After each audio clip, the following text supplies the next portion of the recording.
Olá pessoal, na nossa aula de hoje nós vamos falar sobre equilíbrio gênico, ou seja, sobre o princípio de Heisenberg. A primeira coisa que nós temos que notar é o que ele estabelece. E ele propõe o seguinte, que a frequência gênica ela não se altera ao longo do tempo. Isso é a mesma coisa do que a gente dizer que não está ocorrendo o processo de evolução. Bem, então, para que nós possamos necessariamente seguir o que ele está propondo, alguns princípios nós vamos notar. Primeiro, não ocorram mutações. Por quê? Porque as mutações vão sempre introduzir novos genes na população. Obviamente, irão alterar essa frequência. Segundo, não atue a seleção natural. Por quê? A seleção natural ela vai sempre prevalecer um determinado conjunto gênico. Isso não é interessante, você vai também alterar, então não serve. Terceiro, a população fica isolada. Por quê? Se nós tivermos imigração e imigração, nós vamos alterar também a frequência desses genes. Isso também não é interessante. Quarto, a população seja grande, porque nesse caso, se a população for pequena, nós poderemos ter a atuação do acaso, fazendo com que você tenha prevalecência de algum determinado gene. Isso também não é interessante. E o quinto ponto seria a população seja pomítica. O que é isso? Os casamentos ocorram ao acaso. Por quê? Casamentos preferenciais, ou seja, quando você direciona o casamento, isso vai fazer com que ocorra alteração da frequência gênica. Isso também não nos interessa. Bem, como nós já estabelecemos os princípios, agora nós podemos partir para o cálculo da frequência dos genes. Vamos tomar como exemplo um par de genes, tá? Então vamos pegar o par de alelos, azão e azim. Dentro de uma população, a frequência desse par vai ter que ser igual a 100%, tá legal? Então nós vamos fazer o seguinte, nós vamos chamar o alelo azão dominante, tá?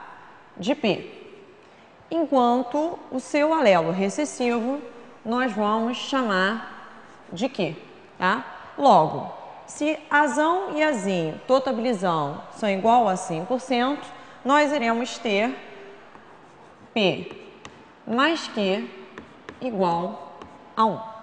Bem, como nós já fizemos o cálculo da frequência dos genes na população, agora nós podemos fazer o cálculo da frequência dos genótipos. Lembrando que os genótipos são o resultado da combinação dos genes.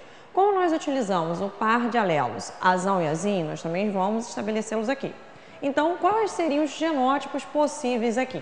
Nós teríamos o indivíduo azão-azão, ou seja, homozigoto dominante, o indivíduo azão-azinho, que seria o indivíduo híbrido, e o azinho-azinho, que seria o indivíduo homozigoto recessivo. Nós vimos que o alelo azão era chamado de P, enquanto seu alelo azinho era chamado de Q. Então, nós teremos aqui o seguinte, tá? P vezes P, que obviamente seria a mesma coisa que P ao quadrado, tá?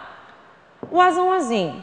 Dentro da primeira lei de Mendel, nós vimos que a frequência desse alelo seria de 2 azão-azinho. Então, nós teremos 2 vezes P vezes Q, que seria igual a 2PQ.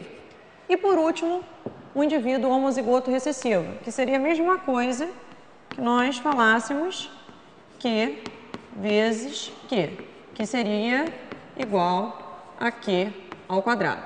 Se a frequência desses genótipos em uma população ela vai ser igual a 100%, nós teremos que P ao quadrado mais 2PQ mais Q ao quadrado, ela vai ser igual a 1.